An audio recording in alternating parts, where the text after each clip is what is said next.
Всем доброй ночи. Итак, друзья мои, вот уже несколько дней пытаюсь выставить этот ритуал, никак не получается. Много дел, постоянно руки не доходят. Итак,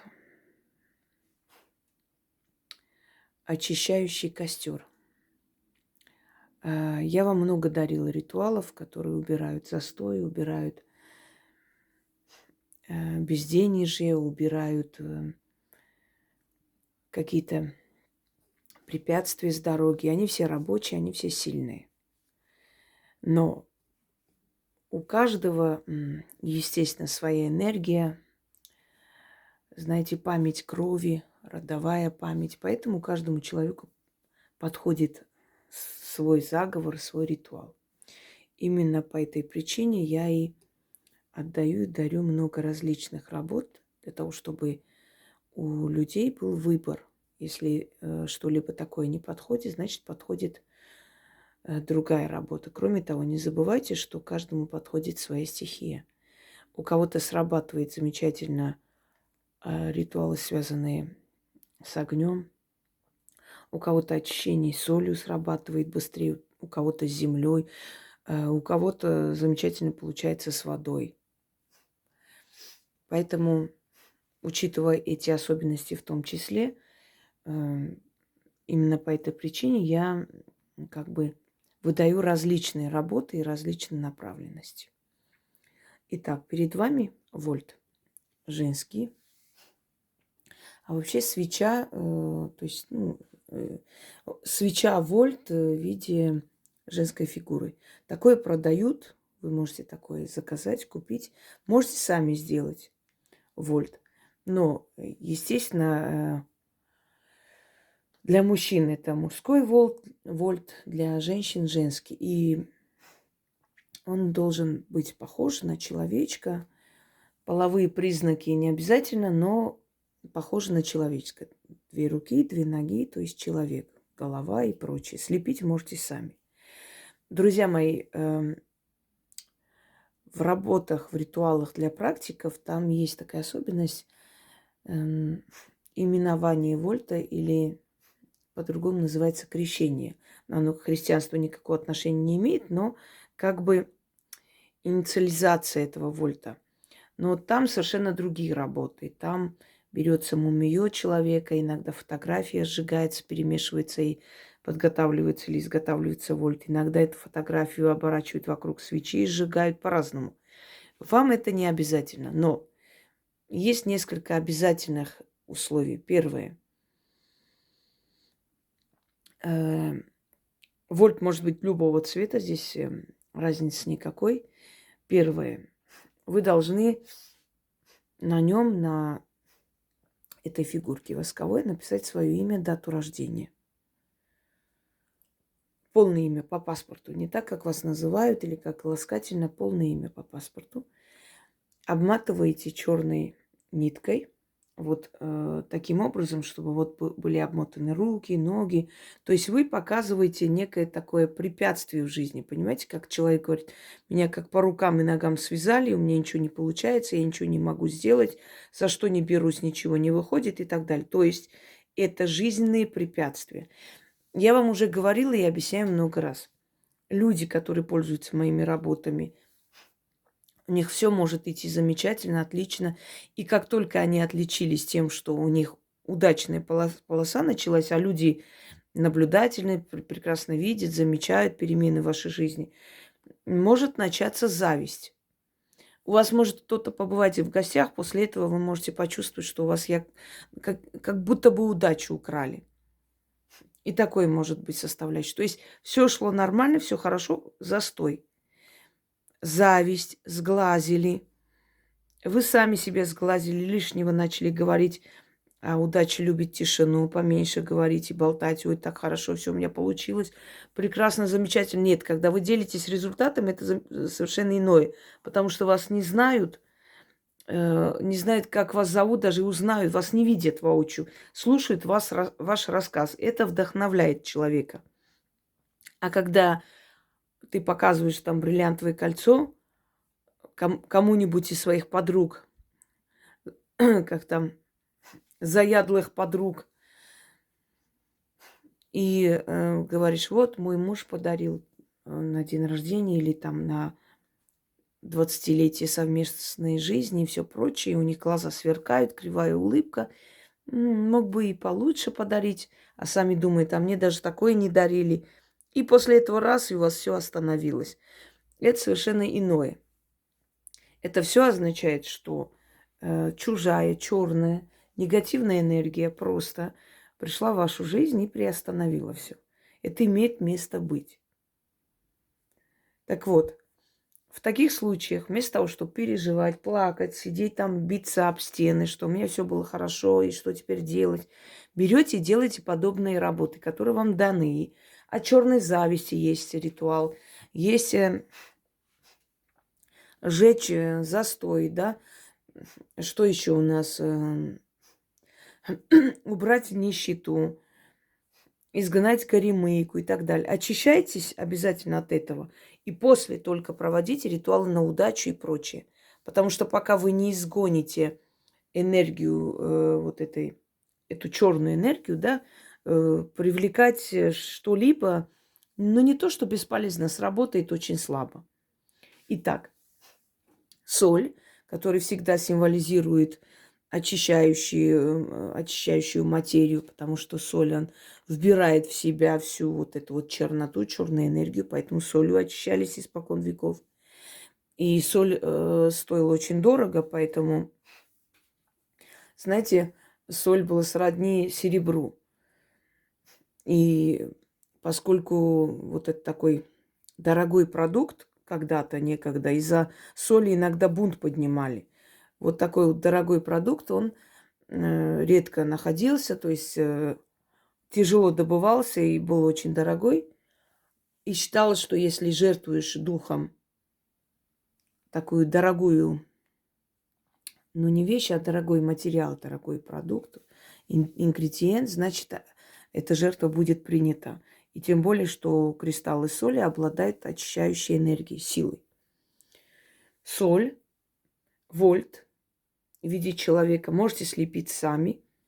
Значит, нужно обмотать черной шерстяной ниткой, обязательно из шерсти, не другой. В других ритуалах подходят другие. Здесь именно шерсть. Далее. 6 черных восковых свечей. Прошу не спрашивать у меня, где найти, а что делать, а можно ли фломастером красить. Нет. Воск должен быть черный, у него особая энергия. И работать сильнее. Я здесь сделала по стилю своей прабабушки. Она ставила свечи в зерно или в пшено, или в ячмень, одним словом. Считалось, во-первых, они лучше держатся, и считалось, что вся темная черная энергетика поглощается ячменем, а потом она это все, естественно, выкидывала. И знаете, что самое интересное? Обычно ячмень, когда кидаешь, или пшеницу, прорастает. Везде прорастает. А вот после этих чисток и прочее из-под свечей не растет. Такое ощущение, что из них вытягивалась жизненная сила, энергия жизни. Это все серьезно, это все реальность, это все есть, это все испокон веков было, это все работает.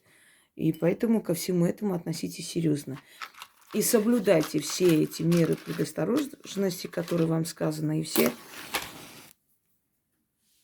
вот эти особенности ритуалов и, скажем так, все условия, если вы хотите, чтобы у вас получилось. Это так, просто для освещения, чтобы лучше было видно все действия, которые я делаю. Итак, вот таким образом, значит, зажигаем 6 свечей, потом зажигаем сам вольт. И он должен полностью растаять, вместе с этими всем должен сгореть. И, значит, все это уйдет, естественно, в соль. И после того, как мы 6 раз прочитали, мы ждем, пока этот вольт догорит. Потом это все вместе с 6 огарками свечей Все это кидаем. Ну, свечи можно потушить, когда вот прям догорит до этого предела. Естественно, можно потушить. Главное, чтобы основная часть сгорела. Это пшено вы поставите или 6 подсвечников, не имеет значения. Значит, вытаскивайте только свечи вместе с этой солью и с растаявшимся вольтом. Это все нужно перевернуть, черную материю. Вы можете использовать старые свои алтарные ткани. Вы же для чисток берете черный цвет, да, черные ткани. Вот, сохраните их, не кидайте, не выкидывайте. И можете потом в этих ритуалах использовать, когда нужно там, значит, в черную материю выносить, там оставлять. Вы можете эту материю использовать, потому что, во-первых, там уже грязно, там обожжённое, все такое, время от времени ткань меняется. И, во-вторых, она поглощает всю эту черноту, естественно, его просто хранить нет смысла ни для каких дел. А вот для таких вот работ, для таких чисток выносить, он замечательно подходит. То есть этот материал можете использовать в таких вот целях. Зажигаем вольт. Вы можете этот вольт слепить из скольких свечей хотите. Как вам удобно его слепить, так и слепите. То есть если вам 5 свечей понадобилось, можете все. Главное, чтобы наверху был фитиль, чтобы эта свеча, общая уже вольт свеча, она начала гореть, чтобы она горела. То есть приспособьте. Или закажите, есть такие, ну сейчас таких магазинов магии, мне кажется, везде полно. То есть даже тут искать не нужно. И везде есть подобные, скажем, атрибуты, свечи, все, что нужно для подобных работ. Сейчас все есть. Раньше люди своими руками все делали, передавали заодно и свою энергию. Сейчас можно готовые купить. Знаете, по силе равны ли? Если правильно сделаете ритуал, в принципе, особой разницы нет. Главное здесь сделать правильно. Читайте 6 раз. Когда будете читать, будет такое ощущение покалывания, как будто вот по лицу вот проходит, как комары кусают. Начинает вот это вот покалывание всего тела, лихорадить начнет, может затошнить, может вырвать, потому что вы отрываете от себя эту черную энергию. И после станет легче, намного легче. И вот это ощущение безысходности, беспомощности, отчаяния иногда, опускаются руки. Согласитесь, когда у человека вроде все шло хорошо, в какой-то момент все встало. Или какое-то дело вот уже должно получаться, и ни в какую, просто как пробка образовалась, и не пробьешь эту стену.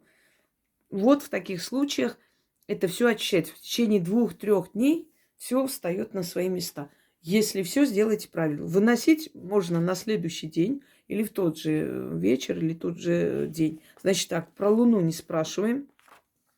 Открываем мой видеоролик и смотрим. Луна в магии. Если бы Луна была важна, я бы сказала, мои работы, в принципе, в основном, они созданы таким образом, чтобы человек не ждал какого-то цикла, да, лунного цикла для того, чтобы провести. Поскольку деньги нужны всегда и защита нужна в любое время, ты не можешь ждать какого-то особого времени для того, чтобы что-то для себя провести. Согласитесь? Поэтому они созданы именно, ну, такой стиль называется уникальный, который подходит в любое время и прочее. Но проводить можете в любой день, но старайтесь в праздники и на выходные такие чистки не проводить, потому что у праздников и у выходных отрицательная энергия.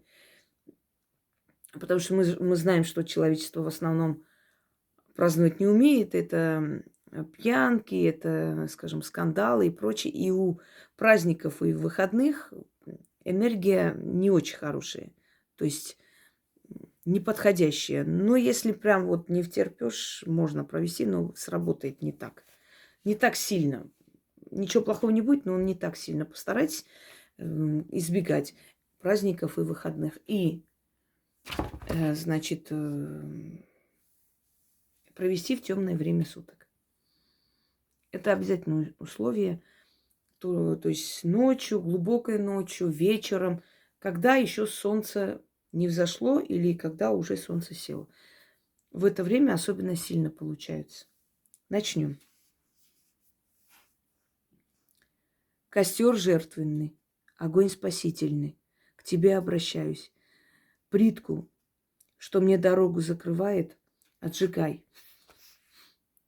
Невидимые препятствия сжигай, испепели. То, что связало меня по рукам и ногам, что меня на месте держит и идти не дает.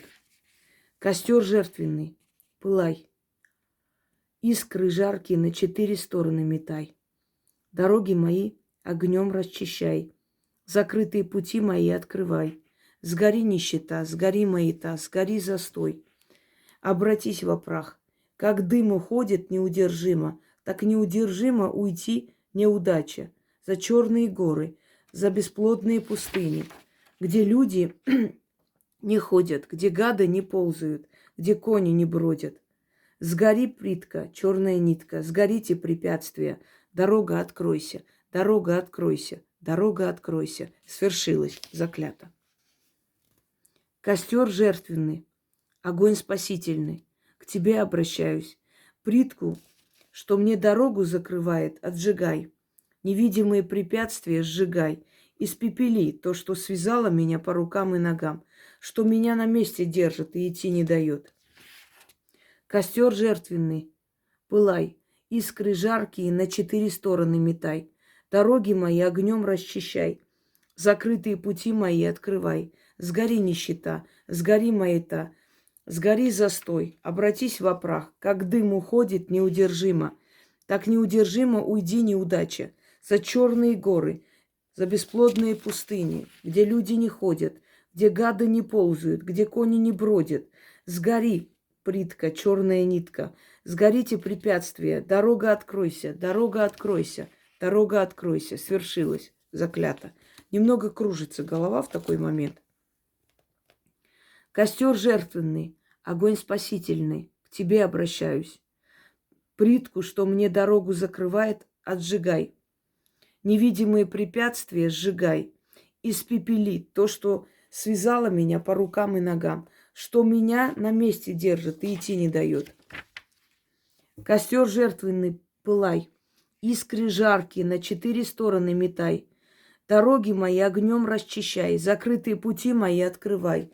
Сгори нищета, сгори маята, сгори застой. Обратись во прах. Как дым уходит неудержимо, так неудержимо уйди неудача. За черные горы, за бесплодные пустыни, где люди не ходят, где гады не ползают, где кони не бродят.